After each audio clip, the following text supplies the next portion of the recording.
In today's Your Healthy Family, if you were having a heart attack, would you know it? And more importantly, would you know exactly what to do?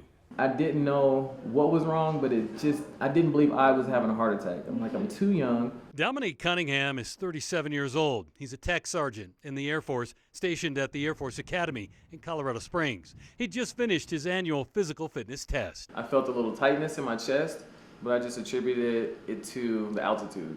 Heading home, his symptoms were getting worse. I get home and I realize it's not only not going away, it's getting worse. It's getting harder to breathe a little bit, and I started to get real hot at the same time.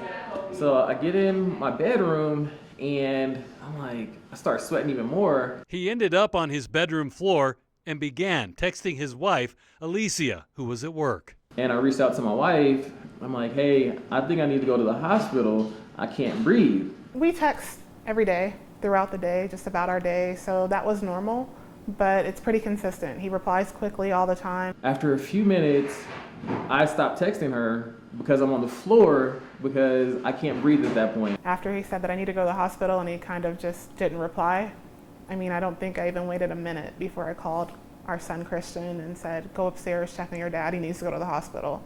Something just didn't seem right. And I get a call from my mom saying to go check on my dad because something's wrong, and I just kind of go up there and open the door. He's on the floor, he's talking and whatnot, but he's just kind of out of it. He's sweating a lot on the floor, struggling. He says he needs to go to the hospital. Christian and his cousin quickly drove Dominique to the hospital as his condition continued to deteriorate. I'm in the back seat, laid out on the floor, holding my chest, trying my hardest to just keep things together.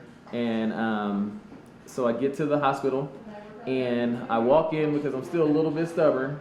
And so I get to the front desk and they're like, what's wrong with you? And at that point I realized I couldn't talk because they're like, hey, what's wrong? And I'm like, I can't breathe. And that was literally all I could get out.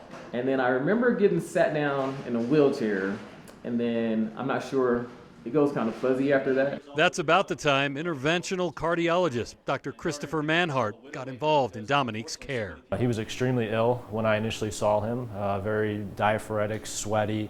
He was short of breath at that time. Heart rate was elevated, and then shortly after that, his heart went into a deadly rhythm, ventricular tachycardia, and if he were to stay into this rhythm, it would be deadly. In our next story, we'll break down what was happening to Dominique and how the team at Memorial worked to save his life. For more on Dominique's story, head to the online version of this story. For Your Healthy Family, I'm Ira Cronin.